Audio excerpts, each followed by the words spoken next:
Innal hamdalillah nahmaduhu wa nasta'inuhu wa nastaghfiruh wa na'udzu billahi min shururi anfusina wa min sayyiati a'malina. May yahdihillahu fala mudilla lahu wa may yudlil fala hadiya lahu. Asyhadu an la ilaha illallah wahdahu la syarika lahu wa asyhadu anna Muhammadan abduhu wa rasuluh sallallahu alaihi wa ala alihi wa ashabihi wa man tabi'ahum bi ihsan ila yaumiddin, amma ba'd. Kaum muslimin jamaah salat maghrib rahimani wa rahimakumullah. Alhamdulillah, kembali kita di hari ini melanjutkan kajian kita Bulughul Maram karya Imam Al-Hafidz Ibn Hajar Al-Asqalani rahimahullah. Kita pada pertemuan ini alhamdulillah masuk di pembahasan dan pasal yang baru, yaitu terkait dengan sujud tilawah. Terkait dengan sujud tilawah. Di pembahasan sujud tilawah ini belum sebutkan beberapa riwayat. Kita baca dulu sampai habis, baru kita bahas hukumnya. Kata beliau rahimahullahu ta'ala, faslun, asal.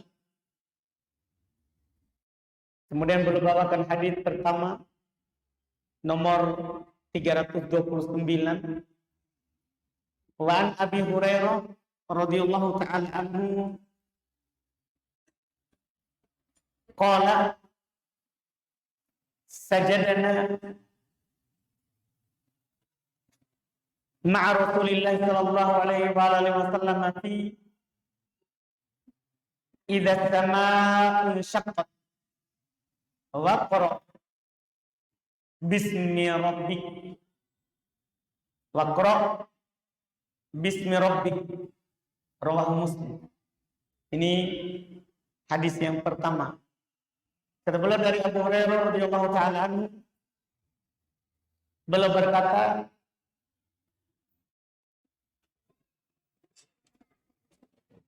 kami sujud bersama Rasulullah di surat Idza as-samaa'u inshaqqat dan Iqra bismi rabbik. Surat apa itu Idza as-samaa'u inshaqqat? Surat Al-Insyiqaq. Biasa para sahabat menamakan surat juga itu tergantung ayat pertama. Jadi kami sujud bersama Nabi, kata Abu Hurairah, di surat Idza as-samaa'u inshaqqat, yaitu insyiqaq, dan surat Iqra bismi rabbik, yaitu surat apa? Al-Alaq. Rawahu Muslim, riwayat Imam Muslim. Kemudian riwayat kedua 330.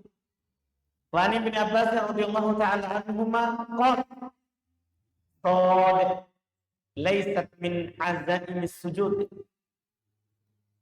wa qad ra'aitu Rasulullah sallallahu alaihi wasallam yasjudu fiha. Rawahu Bukhari.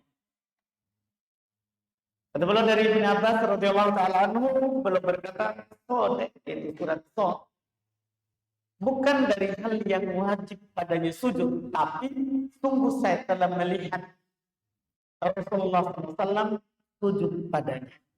Nah, ini tempat berikutnya lagi. Nabi sujud di surat Qad.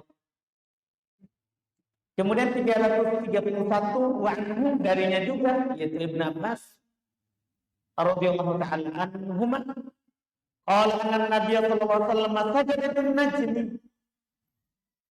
Beliau berkata bahwasanya Nabi sallallahu alaihi wasallam sujud di An-Najm.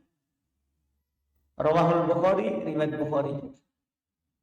Wa Zaid ibn Thabit 332 dari Zaid ibn Thabit radhiyallahu taala anhu qala qara'tu 'ala nabi an-najm falam yasjud bihi. Saya baca kepada Nabi surat An-Najm terus belum tidak sujud. Belum tidak sujud.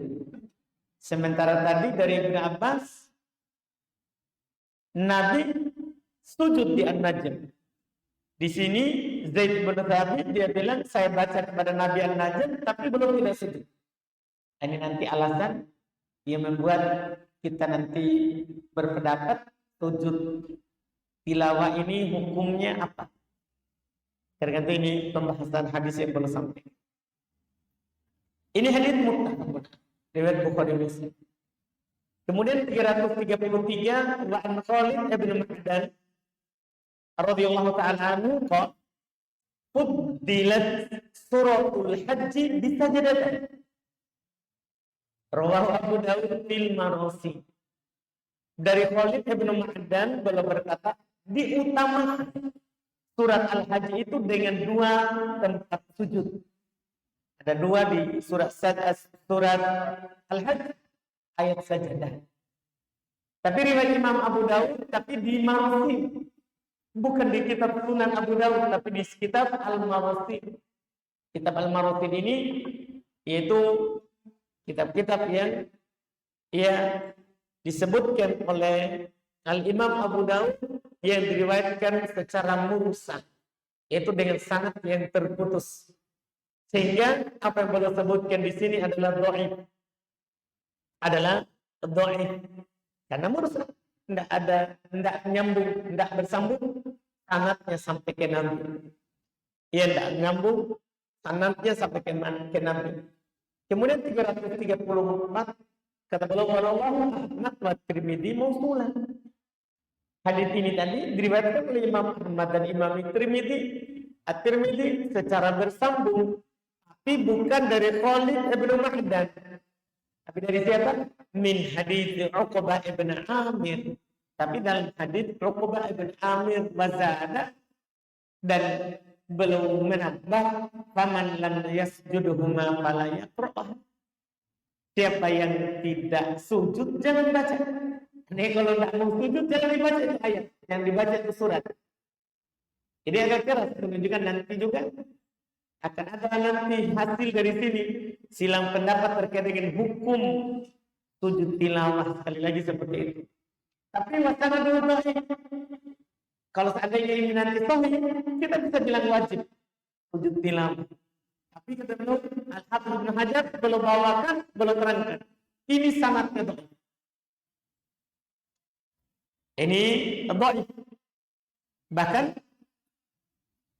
dhaif tidak, karena di dalam sanadnya pertama ada rawi yang bernama Abdullah bin Lahiyah. Dia rawi yang suka campur hafalannya. Karena rawi ini yaitu Abdullah bin Lahiyah, dia rawi yang dhabt al-kitab. Dia hafal hadis dengan cara menulis, bukan di dada. Bukan dihafal dengan dadanya. Karena menghafal hadis itu ada dua. Ada hafal dengan dada, ada hafal dengan tulisan. Siapa yang tidak mampu menghafal dengan dadanya, tulis. Itu yang dilakukan oleh ulama hadithun. Itu tidak ada masalahnya. Tapi kenapa kita dhaifkan hadisnya Abdullah bin Lahiyah? Padahal dia telah hafal hadis kan dengan cara juga yang baik. Didhaifkan karena pustakanya terbakar. Sehingga sudah tidak ada lagi tulisannya. Akhirnya dia sampaikan hadis lewat hafalannya. Dhaif. Karena dia bukan rawi penghafal dengan dada, tapi penghafal dengan tulisan. Sehingga para ulama berhati-hati. Abdullah bin Lahiyah ini sampaikan hadis lewat apa? Kalau lewat baca buku diterima. Kalau lewat hafalan tidak diterima. Tidak diterima. Ini yang perlu kita tahu. tentang rawi yang ini. Dan ini juga yang antum perlu pahami, bahwa tidak ada salah seorang itu menyampaikan ilmu baca buku, lihat buku, tidak ada masalah. Yang penting pernah belajar. Yang salah itu kita mau sampaikan ilmu hanya baca buku, tidak pernah ada riwayat belajar. Itu yang salah, itu yang masalah. Karena nanti kalau nggak pernah belajar, bisa kita salah paham dari ucapan para ulama, apalagi ucapan Allah Subhanahu wa taala dan Nabi. Jadi tidak apa-apa kita lihat buku. Yang penting kita pernah belajar sama guru. Yang penting kita pernah belajar sama guru. Bukan aib kita belajar bawa buku. Bang Imam Ahmad selalu bawa buku. Imam Malik kita tahu kalau belum sampaikan hadisnya, dibaca dari buku tulisan beliau. Dibaca dari buku tulisan beliau. Sebagian orang kadang lebih takjub kalau ada orang yang sampaikan ilmu tidak bawa buku. Itu dia terima. Kalau bawa buku, itu berarti dia hanya kulit-kulit saja. Hanya kulit-kulit saja. Itu masalah. Itu yang masalah orang yang berpendapat seperti itu. Jadi hadis ini adalah hadis dhaif. Dengan sebab tadi. Ditambah lagi ada rawi yang lain sebenarnya membuat dia lebih cacat. Ya, ada rawi yang lain, yaitu disebutkan di dalam sanadnya ada rawi bernama Musyrih Ibn Ha'an, dia dhaif, apalagi dia diriwayatkan dari Uqbah Ibn Amir, dia tambah dhaif. Riwayat berikutnya 335, kita baca semua dulu tentang sujud sahwi ini, sujud tilawah ini. Kata beliau wa an Umar radhiyallahu ta'ala anhu qala ya ayuhan nas inna namur bis sujudi faman sajada faqad asaba wa man lam yasjud fala ithma alaihi. Masyaallah. Bukhari wa fihi inna Allah lam yafrid as-sujud illa an nasha wa huwa fil muwatta. Kata beliau dari Umar bin Khattab radhiyallahu ta'ala anhu, beliau berkata, wahai sekalian manusia, sungguh kita akan lewat dengan ayat sajadah. Maka siapa yang sujud, maka sungguh dia telah benar. Siapa yang tidak sujud, maka dia tidak berdosa. Ini menerangkan hukumnya. Kalau sujud, maka dia telah melakukan sunnah. Tapi kalau tidak, maka tidak berdosa. Iya. Riwayat Imam Bukhari, dan di dalamnya juga terdapat ucapan Allah tidak mewajibkan sujud kecuali kita kehendak. Dan ini ada juga dalam riwayat Imam Malik dalam Al-Muwatta. Hadis terakhir 336. Kata beliau An Ibnu Umar radhiyallahu ta'ala anhu qala kana Nabi sallallahu alaihi wasallam yaqra'u alaina al-Qur'ana fa idza marra bis sajdati kabbara wa sajada sajadana ma rawahu Abu Dawud bi sanadin fihi lin. Kata beliau dari Abdullah bin Umar radhiyallahu ta'ala anhu, beliau berkata, adalah Nabi sallallahu alaihi wasallam membaca kepada kami Al-Qur'an apabila lewat ayat sajadah beliau takbir dan sujud dan kami pun sujud bersamanya. Rawahu Abu Dawud dengan sanad, tapi di dalamnya terdapat kelemahan. Di dalamnya terdapat kelemahan. Iya. Riwayat Imam Abu Dawud. Dan dalam sanadnya kata Al-Hafidz Ibnu Hajar terdapat kelemahan. Karena memang ada rawi yang bernama Abdullah Ibn Umar Al-Umari.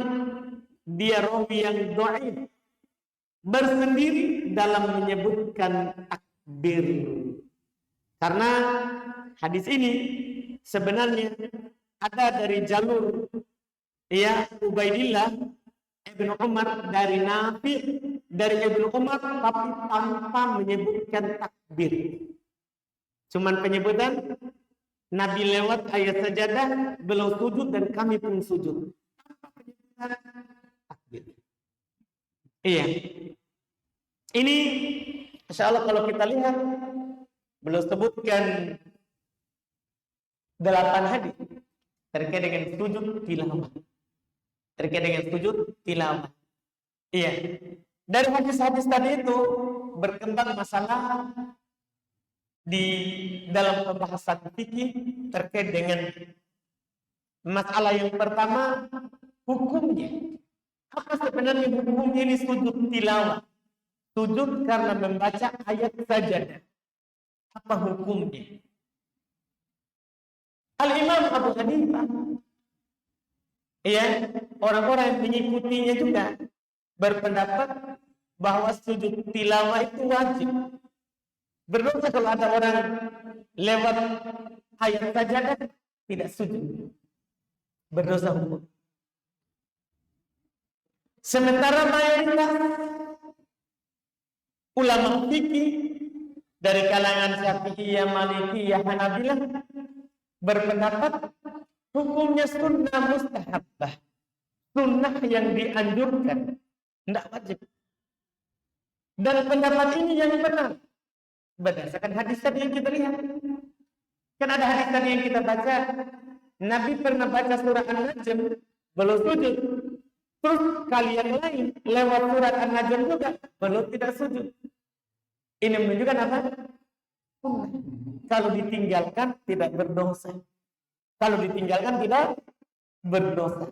Dan ini pendapat tentunya yang benarnya. Iya, pendapat yang benarnya. Kalau sujud tilawah, sujud ketika melewati ayat sajadah, sujud tidak wajib. Tidak wajib. Iya, ini pembicaraan hukum secara umum di dalam sholat atau di luar sholat. Jadi ini umum, bukan hanya dalam sholat. Demikian pula di luar sholat. Sunnah kita kalau melewati ayat sajadah yang ada gambar sajadahnya. Nanti kita akan sebutkan berapa tempat di Quran. Sunnah kita sujud. Sekali sujud, bukan 2 kali sujud. Itu bedanya dengan sujud. Apa yang lewat? Yang baru kita selesai pekan lalu. Sujud sahwi. Kalau sujud sahwi 2 kali. Sujud tilawah 1 kali saja. Jadi jangan sampai campur. Ini masalah 2 sujud. Hukumnya sujud sunnah. Di luar sholat, di dalam sholat. Sama hukumnya, tidak ada bedanya. Terus masalah berikutnya, berapa jumlah ayat sajadah di dalam Al-Quran yang ada lambang sujudnya? Para ulama rahimahumullah berbeda pendapat terkait dengan jumlahnya. Ada yang berpendapat jumlahnya ada 11. Jumlahnya ada 11. Ada juga yang berpendapat jumlahnya ada 14. Ada 14. Dan ada juga yang berpendapat jumlahnya 15. Dan ini tertinggi. Tidak ada lagi yang lebih banyak daripada ini 15. Ayat sajadah dalam Al-Quran ada 15. Dari 3 pendapat ini, yang dipilih oleh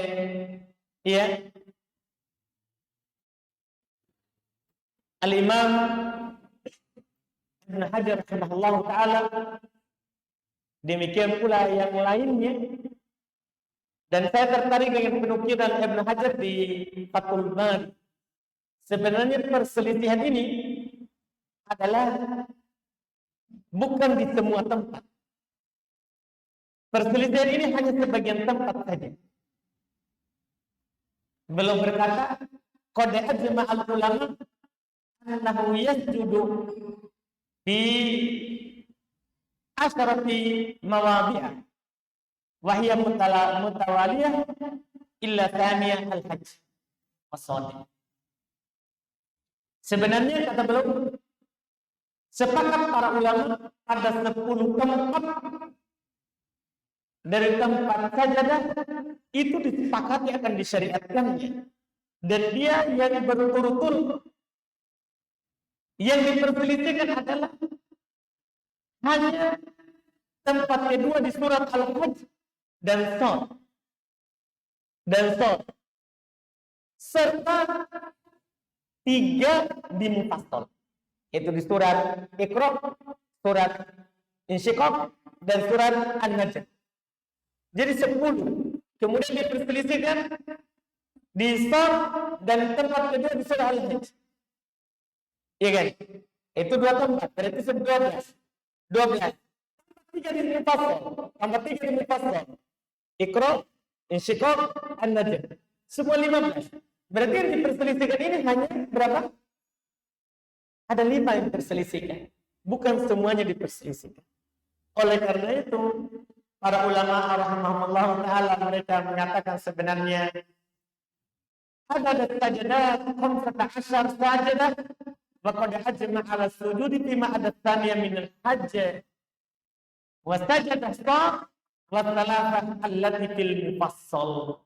Sebagai ulama mengatakan jumlah tempat sujud ayat sajadah di dalam Al-Quran itu 15.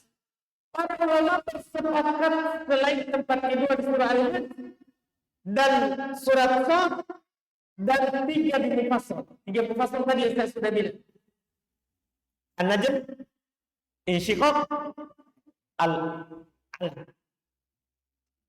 Jadi ini An-Najm, Al-Insyiqaq, Al-Alaq, dan tempat kedua di surat Al-Hajj dan Shad. Berarti semuanya 5 itu saja yang diperselisihkan. Ini supaya kita tidak menganggap bahwa semua itu diperselisihkan. Tidak. Malah yang diperselisihkan itu adalah yang di surat-surat pendek. An-Najm, juz berapa An-Najm? 20? Siapa yang tahu? An-Najm 20 berapa? 27. Kemudian Insyiqaq sama Al-Alaq juz 30. Juz 30.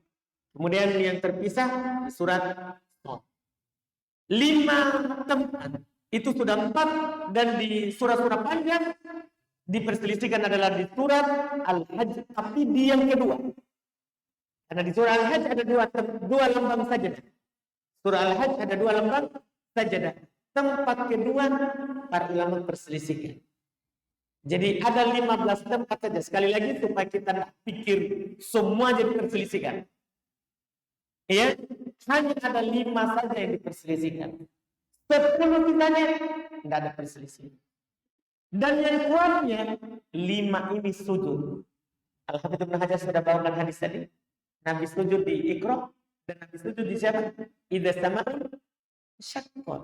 Terus Nabi sujud An-Najm. Berarti terbantahkan.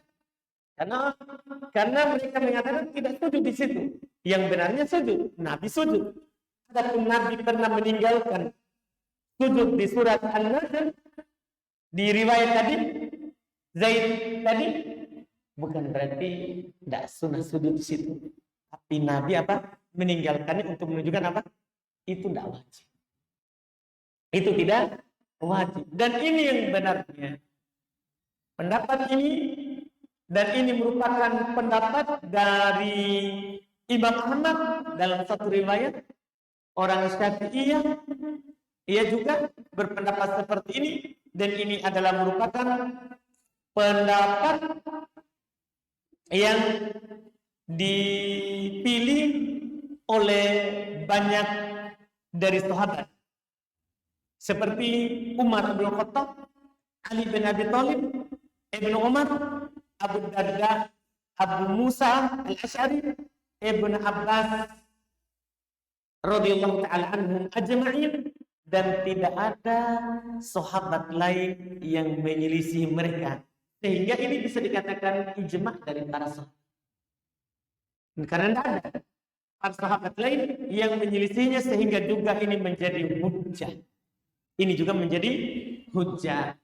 Ada ulama yang belakangan yang memilihnya Al-Hafidh Ibn Hazm, ya, Imam Ibn Hazm adalah Hafidh Ibn Hajar, ya, demikian pula ulama-ulama yang lain di masalah ini. Jadi tempat yang kita disunahkan sujud di Quran adalah semua yang ada lambang sajadahnya. Dan semua yang saya katakan tadi itu 15 ada lambang sajadah di Quran. Jadi ada 15 lambang sajadah di Quran. Di situ semuanya disunahkan untuk sujud kalau kita lewat. Termasuk surat As-Sajdah sendiri. Alif Lam termasuk tempat yang sunnah untuk sujud. Termasuk tempat yang sunnah untuk sujud. Dan yang perlu untuk diketahui, di situ sepakat sunnah untuk sujud. Itu bukan yang diperselisihkan. Kenapa saya bilang begitu? Karena sebagian kadang mempermasalahkan kalau ada imam sujud. Yang dipermasalahkan adalah yang mengingkari sujud. Nah, para ulama fikih bersepakat di situ. Itu bukan tempat yang diperselisihkan. Akan disyariatkan apa? Sujud. Tapi siapa yang tidak sujud tidak diingkari. Karena hukumnya apa? Tapi kalau kita imamnya sujud, sujud. Karena imam itu dijadikan supaya diikuti. Apalagi hukumnya adalah sunnah. Sunnah sujud. Di as-sajdah ketika dibaca. Ketika dibaca di subuh Jumat. Sunnah kita sujud. Sunnah kita sujud. Dan sekali lagi, di situ tidak diperselisihkan tempat. Karena yang diperselisihkan itu lain. Yang diperselisihkan itu tempat yang lain. Surah Al-Hajj, Shad, Insyiqaq, An-Najm, Al-Alaq. Ini yang diperselisihkan 5. Selain itu tidak diperselisihkan. Akan disyariatkannya sujud. Iya, ini ilmu baru tentunya bagi kita. Karena kadang kita agak berkeras. Lihat orang sujud hari Jumat, iya, yang baru yang tidak pernah dengar pembahasan fikih, dia akan bilang salah sujudnya. Cuman salah juga kalau diwajib. Kalau ada yang mengatakan wajib, itu salah juga.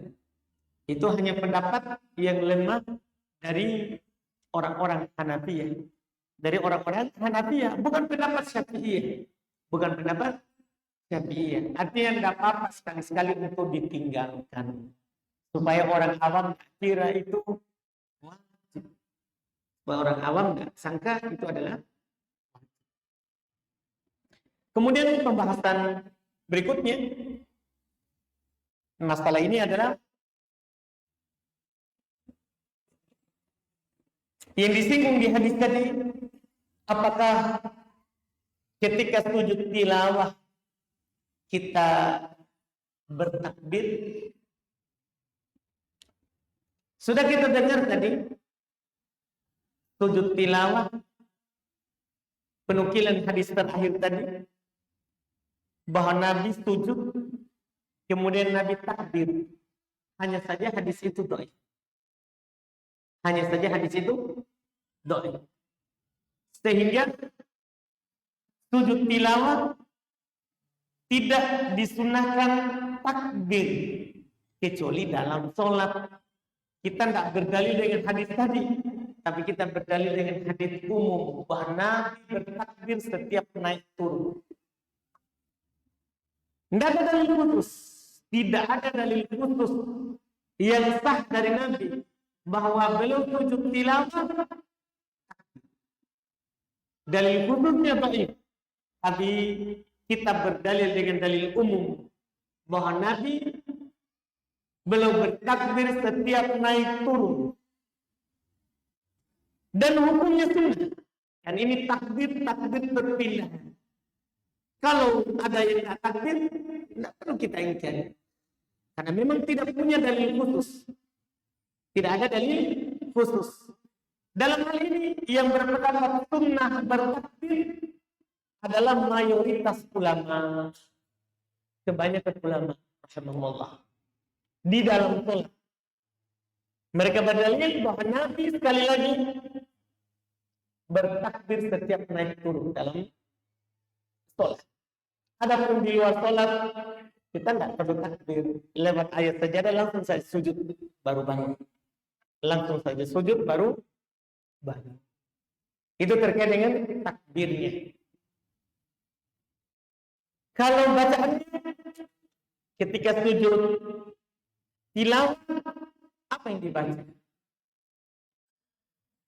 Dalam masalah bacaan ada hadis dari riwayat Imam Abu Dawud rahimahullah ta'ala terkait dengan bacaan sujud tilawah. Juga riwayat Imam At-Tirmidzi dari hadis Aisyah radhiyallahu taala anha, beliau berkata kana Rasulullah SAW yaqulu fi sujudil Qur'ani bil lail yaqulu fi sajdah mighar. Kata Aisyah adalah Nabi SAW belum membaca di sujud Quran di malam hari, belum berkata di sujudnya beberapa kali, sajada wajhi lilladzi khalaqah wa syaqqa sam'ah wa basarah bihaulihi wa quwwatihi. Ini yang belum baca. Sajada wajhi lilladzi khalaqahu wa syaqqa basarahu wa syaqqa sam'ahu wa basarahu bihaulihi wa quwwatihi. Ini hadis riwayat Imam Abu Dawud dan Imam Tirmidzi. Kalau seandainya sahih, maka inilah bacaan yang disunahkan untuk dibaca. Cuman berkata Al-Imam Ad-Daruqutni rahimahullah, hadis ini yarwihi Khalid Al-Hadda wa ikhtulifa anhu.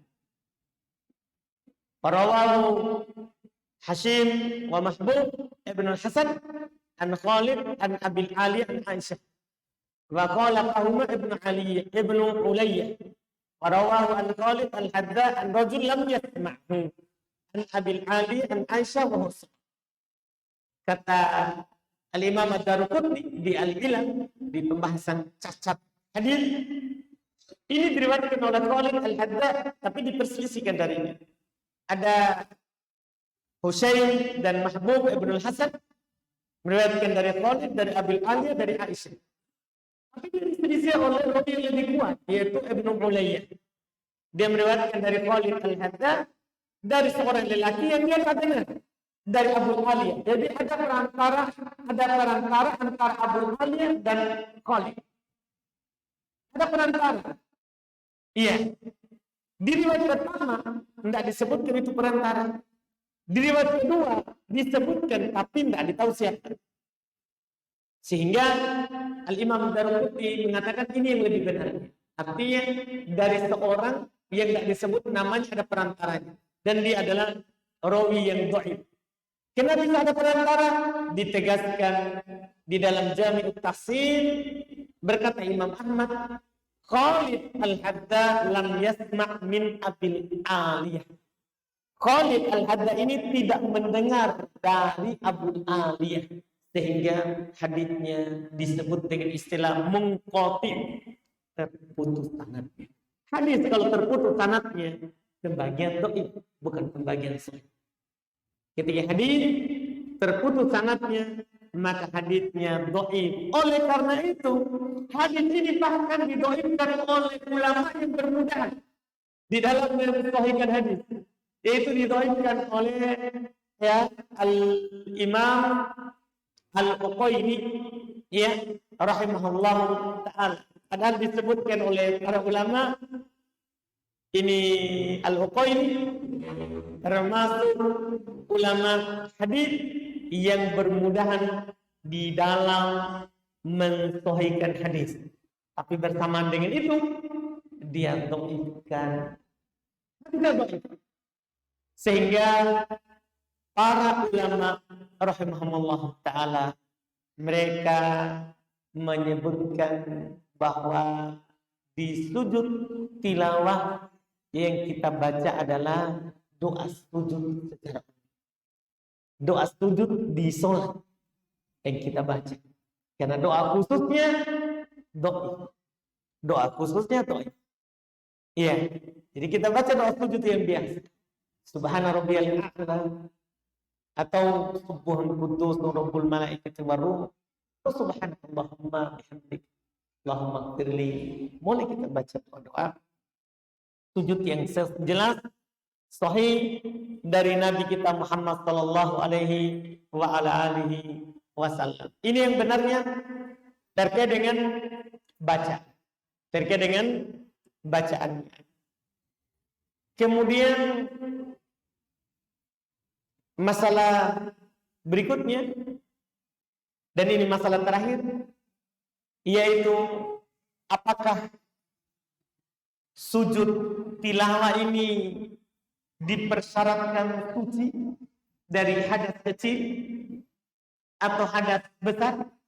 Kalau dalam sholat pasti, karena memang nggak sah sholat tanpa haram, kan begitu. Tapi dari di luar sholat, misalnya ada orang baca Quran, iya, dia baca Quran dari hafalannya misalnya lewat ayat saja, tapi dia belum, atau perempuan haid atau laki-laki sedang junub baca Quran dari hafalannya misalnya, atau dari apa saja, dari HP, ya kan boleh seorang itu baca Quran walaupun sedang berhadas.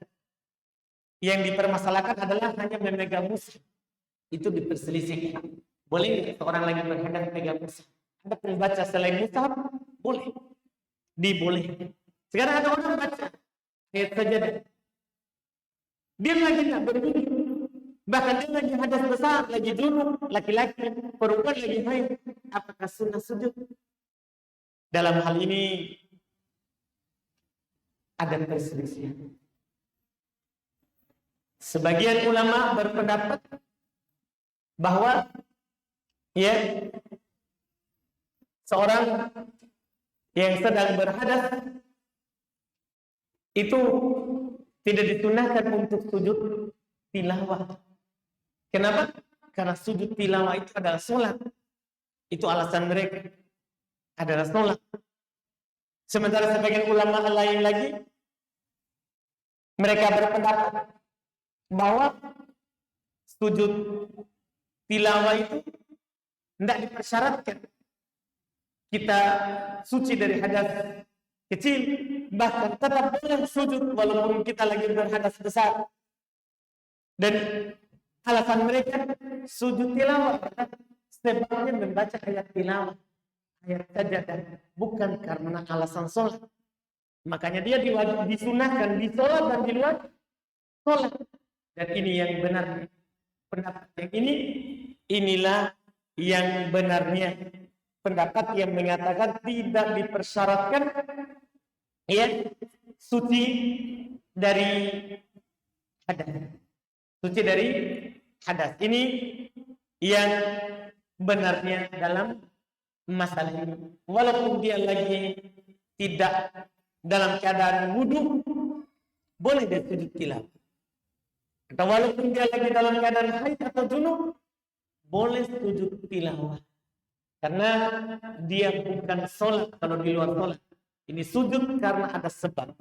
Ini adalah sujud karena ada apa? Sebab.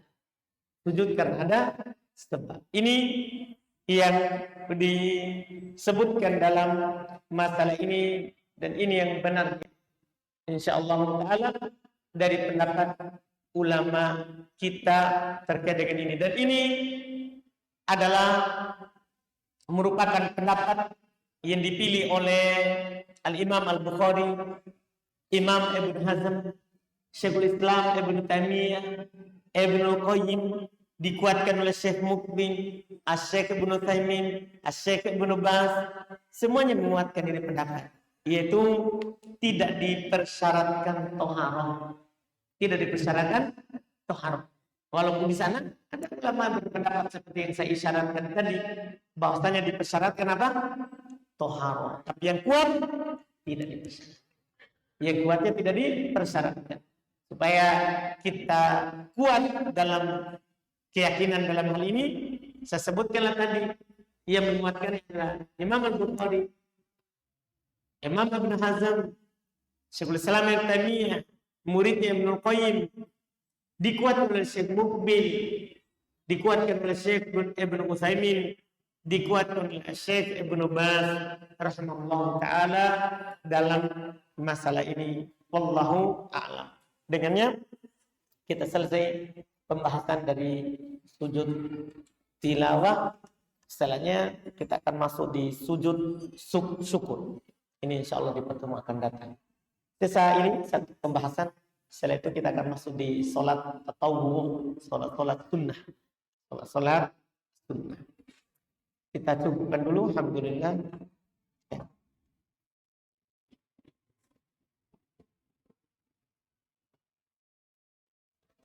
Sini ada pertanyaan, Ustaz, bolehkah kita mengatur kehamilan atau KB dengan pil KB atau yang sejenisnya?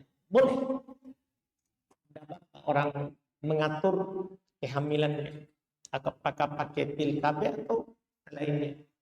Yang penting cuma diperhatikan, ya, cari yang tidak membahayakan badan istri kita. Atau dari dia tanya dokter, ya apa yang tidak membahayakan dari badannya, karena ketika kadang sebagian obat ketika dia minum ada pengaruhnya, itu saja diperhatikan. Adapun hukum KB mengatur kehamilan dibolehkan. Iya, mengatur kehamilan ini bukan masalah baru, terjadi di masa sahabat, di masa Nabi SAW. Iya. Sahabat mengatakan kunna na'zil wal Qur'an yanzil. Kami dulu membuang mani itu di luar, sementara Quran turun. Artinya mereka berhubungan, mereka melakukan KB alami. Itu mereka berhubungan badan supaya tidak hamil, maka mereka buang di luar, bukan di dalam tempat bercocok tanam. Dari hadis ini para ulama berdalil akan bolehnya KB, bolehnya mengatur kehamilan. Wallahu a'lam.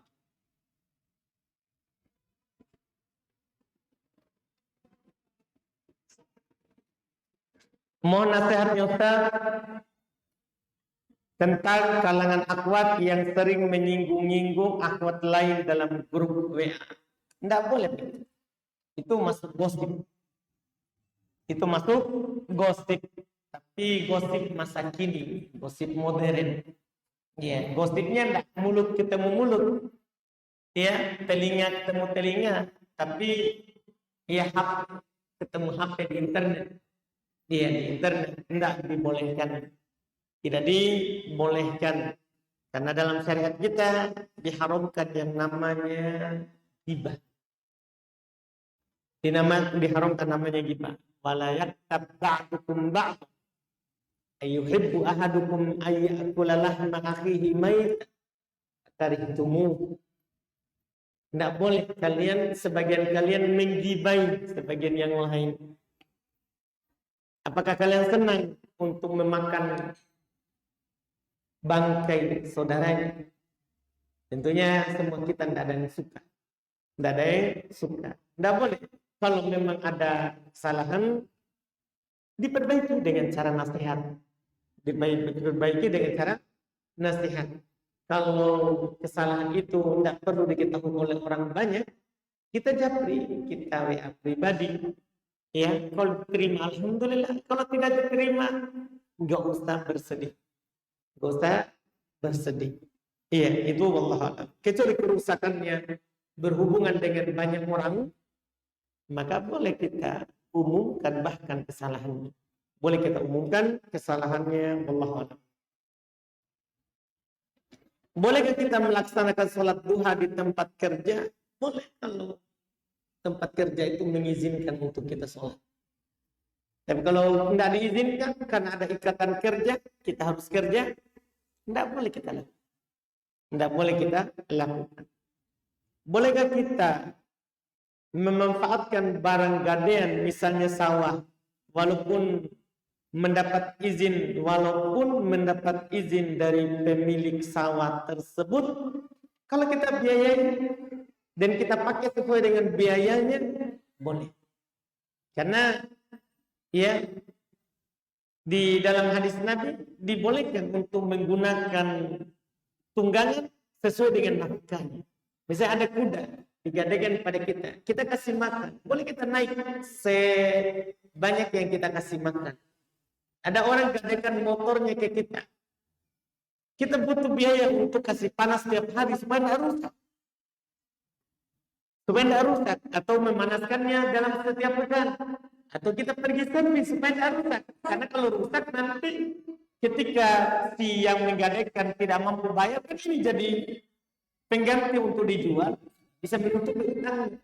Nah kalau rusak tidak jadi nanti, maka boleh kita naiki senafkahnya sesuai dengan harga yang kita keluarkan.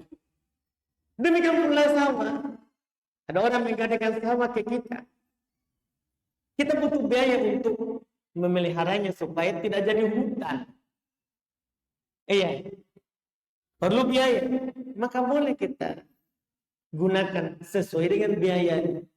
Sisanya punyanya yang punya sawah, itu kalau akadnya gade. Adapun kalau akadnya bukan gade, kita bisa keluar sebenarnya dari akad ini, dari akad gade ke akad sewa. Kalau akad sewa, tidak apa-apa kita pakai sesuai dengan akad perjanjian sewanya berapa lama.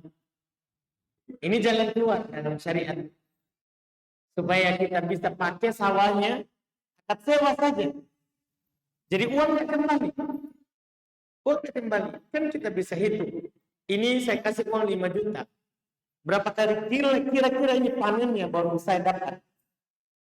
Bahkan kalau akad sewa tidak apa-apa untung. Ada orang mau pinjam uang 10 juta ke kita, dia mau jaminkan samanya.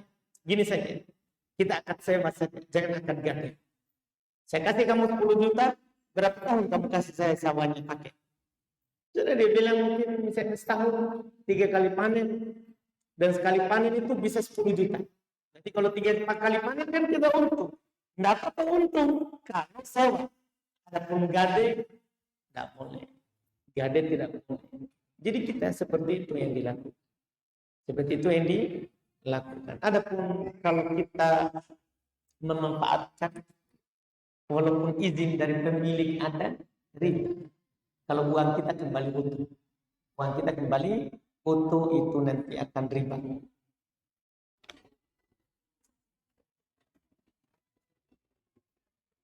Saya ingin bertanya Ustaz, apakah wanita jika memakai jilbab tanpa cadar sudah terhitung menutup aurat atau tidak Ustaz? Belum. Iya, karena yang wajib bagi perempuan adalah bukan memakai jilbab tanpa cadar, tapi pakai cadar. Yang wajib bagi perempuan adalah memakai cadar, bukan memakai jilbab saja. Kalau itu di hadapan mahram ya, di hadapan selain mahram. Kalau di hadapan mahram, biar jilbab tidak wajib. Tapi di hadapan yang bukan mahram, di laki-laki ajnabi, perempuan itu wajib pakai cadar, bukan pakai jilbab. Nabi SAW bersabda, al-mar'atu aurah, perempuan itu aurat. Apa ini? Tidak ada yang dikecualikan. Semua dari perempuan itu aurat. Dan itu disepakati oleh perempuan. Wajibnya seorang perempuan pakai cadar disepakati oleh para ulama secara turun-temurun. Tidak ada pendapat. Yang sampai ada mengatakan cadar kan diperselisihkan. Enggak. Pakai cadar itu bukan diperselisihkan. Pakai cadar bukan hal yang diperselisihkan. Pakai cadar itu adalah merupakan hal yang disepakati.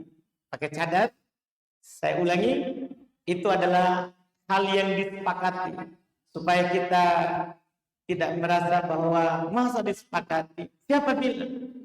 Saya kasih tahu siapa yang bilang bahwa pakai cadar itu adalah merupakan hal yang disepakati, yang dinukil oleh para ulama secara turun-temurun. Di antara menukilkan Dan ini dari seluruh ulama mazhab. Semua ulama mazhab menukilkan bahwa pakai cadar itu hukumnya wajib, bukan hanya dari mazhab tertentu, semua mazhab.